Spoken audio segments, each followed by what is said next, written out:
les années 36 et avant-guerre, la prise de conscience de la nécessité de s'organiser se manifeste au grand jour. Le fait syndical précède le droit. Cet épisode peu connu de l'histoire sociale monégasque éclaire ce qui va se passer dans la spontanéité et l'enthousiasme au lendemain de la libération. La guerre n'a pu être empêchée. En France, les syndicats sont interdits. Pourtant, la CGT réunifiée va jouer un rôle de premier plan dans l'organisation clandestine de la guerre intérieure. En 1944, elle pourra ainsi appeler les travailleurs à la lutte armée et à l'arrêt général du travail. Les militants syndicaux de Monaco participent à cette lutte armée.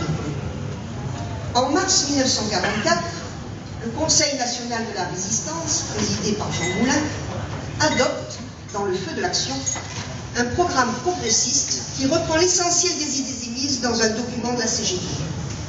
Ce fait souligne le caractère primordial de la résistance ouvrière dans la libération du pays. Ce rôle et cette place lui donnent une autorité nouvelle. Aussi, la libération de Monaco le 3 septembre, jour de liesse, de fête populaire, est rapidement suivie par les premières convocations syndicales dans la presse locale, alors même que les bombardements allemands se poursuivent. La vie syndicale prend forme à découvert dans un élan de liberté.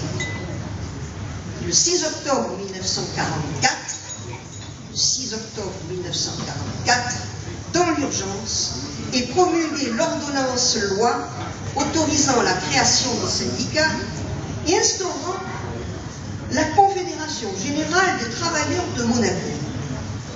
Le gouvernement obtient l'accord de la CGT pour que l'USN